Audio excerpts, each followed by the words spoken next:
Assalamualaikum warahmatullahi wabarakatuh. Kami dari kelompok 7 akan menerangkan bab multikolinialitas dari mata kuliah ekonometrika.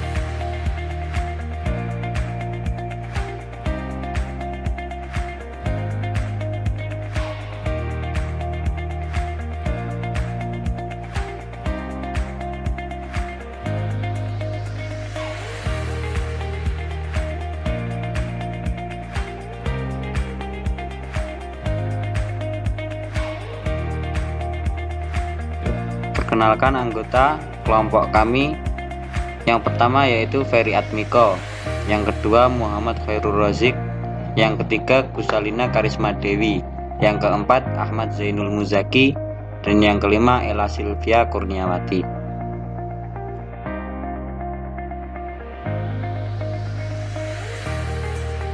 Yang pertama, kami akan menjelaskan tentang sifat dan konsekuensi dari multikolinialitas.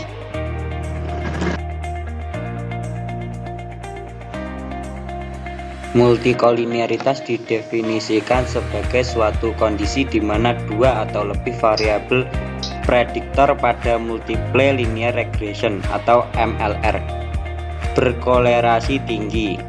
Masalah multikolinialitas seringkali membuat hasil analisis regresi menjadi tidak sesuai dan bertentangan dengan teori. Dalam MLR, multikolinialitas pada matriks X menghasilkan X pangkat T X yang tidak berpangkat penuh atau singular, sehingga dengan metode ordinary least square atau OLS tidak dapat diperoleh koefisien regresi yang unik.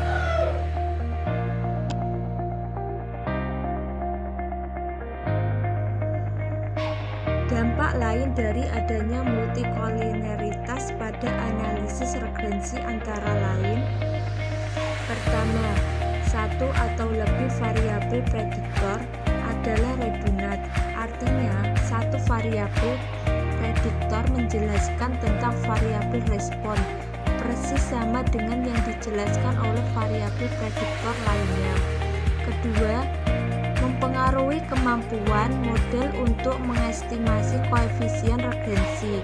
Dan ketiga, variabel dari estimasi parameter dengan OLS menjelaskan tingkat ketika satu atau lebih nilai matriks X mendekati 0, yang berarti probabilitas rendah pada nilai vektor koefisien regresi beta.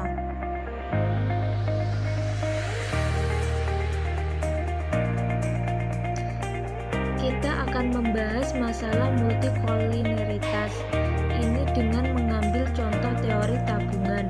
Model regresi teori tabungan dapat ditulis dalam persamaan regresi sebagai berikut, di mana Y sama dengan tabungan, X1 sama dengan pendapatan, dan X2 sama dengan kekayaan.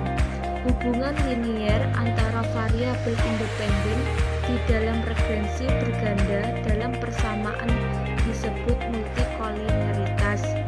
Hubungan linier antara variabel independen dapat terjadi dalam bentuk hubungan linier yang sempurna. Estimator yang blue tidak memerlukan asumsi terbatas dari masalah multikolinialitas. Estimator blue hanya berhubungan dengan asumsi tentang residual. Ada dua asumsi penting tentang residual yang akan mempengaruhi sifat dari estimator yang blue.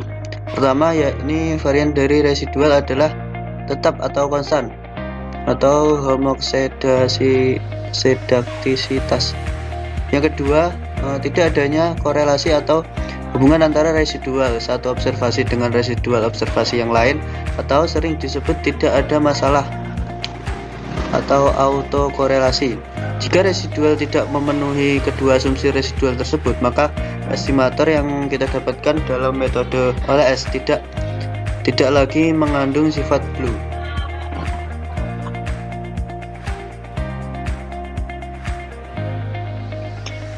Deteksi multikolinialitas. Model yang mempunyai standar error besar dan nilai statistik T yang rendah. Dengan demikian merupakan indikasi awal adanya masalah multikolinearitas dalam model. Namun multikolinearitas dapat terjadi jika model yang kita punyai merupakan model yang kurang bagus.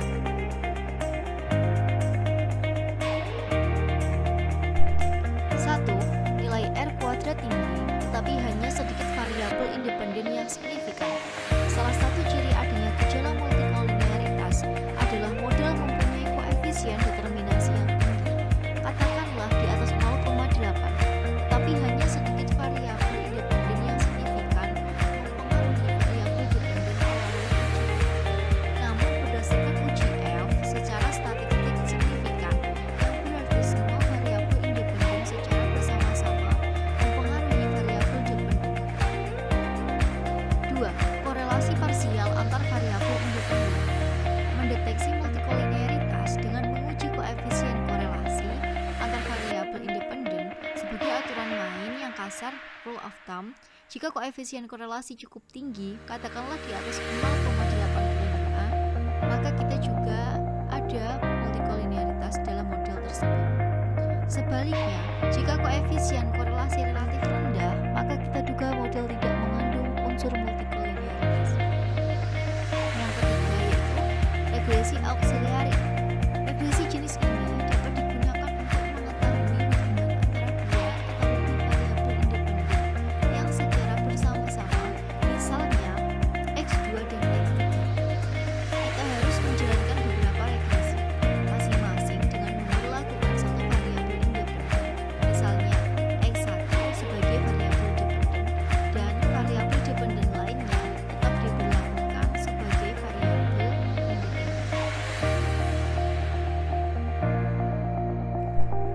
C. Penyembuhan multikolinearitas. Jika model kita mengandung multikolinearitas yang serius, yakni korelasi yang tinggi antar variabel independen, maka apa yang harus kita lakukan? Ada dua pilihan, yaitu kita memberikan model tetap mengandung multikolinearitas dan kita akan memperbaiki model supaya terbebas dari masalah multikolinearitas. Yang pertama yaitu dengan tanpa adanya perbaikan. Multikolinearitas sebagaimana kita jelaskan sebelumnya tetap menghasilkan estimator yang buruk karena tidak memerlukan asumsi tidak adanya korelasi antar variabel independen. Multikolinearitas hanya menyebabkan kita kesulitan memperoleh estimator dengan standar error yang kecil. Selanjutnya yaitu dengan perbaikan. Ada dua cara, yaitu satu, menghilangkan variabel independen. Ketika kita menghadapi persoalan serius tentang multikolinearitas, salah satu metode sederhana yang bisa kita lakukan adalah dengan menghilangkan salah satu variabel independen yang mempunyai hubungan linear kuat. Misalnya, dalam kasus hubungan antara tabungan dengan pendapatan dan kekayaan, kita bisa menghilangkan variabel independen kekayaannya.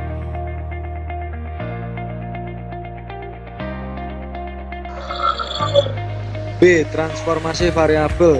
Misalnya kita menganalisis perilaku tabungan masyarakat dengan pendapatan dan kekayaan sebagai variabel independen. Data yang kita punya adalah data time series. Dengan data time series ini maka juga akan terjadi multikolinearitas antara variabel independen pendapatan dan kekayaan karena data keduanya dalam berjalannya waktu memungkinkan terjadinya tren, yaitu bergerak dalam arah yang sama. Untuk mengatasi masalah multikolinearitas tersebut, maka kita bisa mengatasinya dengan melakukan transformasi variabel. Kita tulis kembali persamaan 7.1 sebelumnya sebagai berikut. Y1 sama dengan B0 plus B1 X1T plus B2 X2T plus ET, di mana Y sama dengan tabungan, X1 sama dengan pendapatan, X2 sama dengan kekayaan.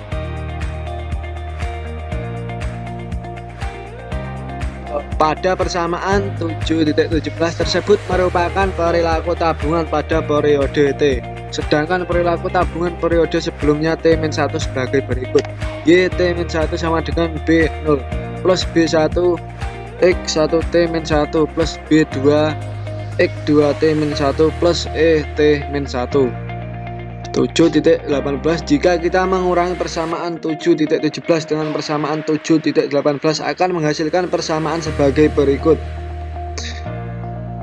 7.19 YT sama dengan YT min YT min 1 sama dengan dalam kurung B1 X1 T min B1 X1 T min 1 tutup kurung plus buka kurung B2 X2 T min B2 X2 T min 1 tutup kurung plus E1 min ET min 1 tutup kurung.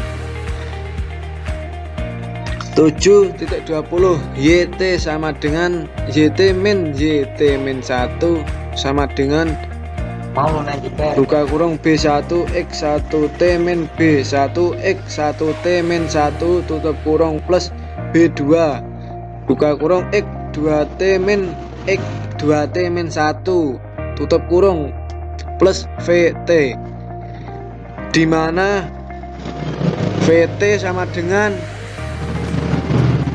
ET min ET min 1.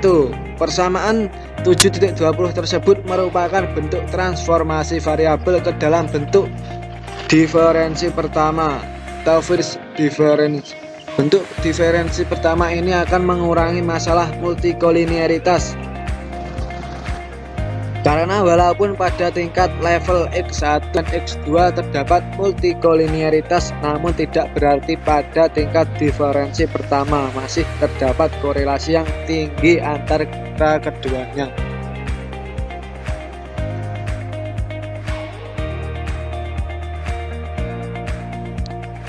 D. Penambahan data.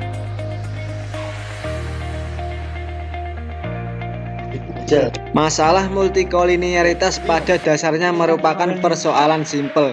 Oleh karena itu, masalah multikolinearitas seringkali bisa diatasi jika kita menambah jumlah data. Kita kembali ke model perilaku tabungan sebelumnya dan kita tulis kembali modelnya sebagai berikut.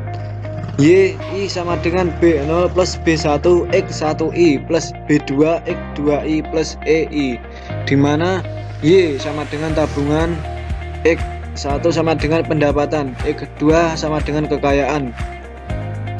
Varian untuk B1 sebagai berikut.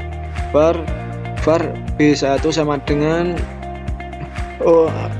pangkat 2 per X pangkat 2 1T dalam kurung 1 min R kuadrat 12.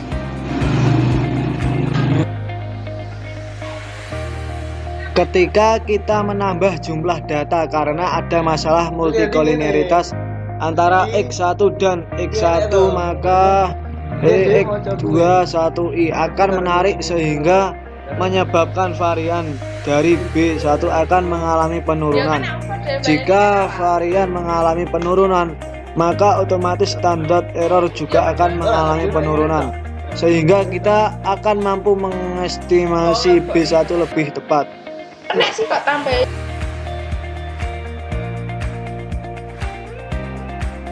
Demikian tadi video yang dapat kami sampaikan. Bila mana ada kurang lebihnya kami mohon maaf.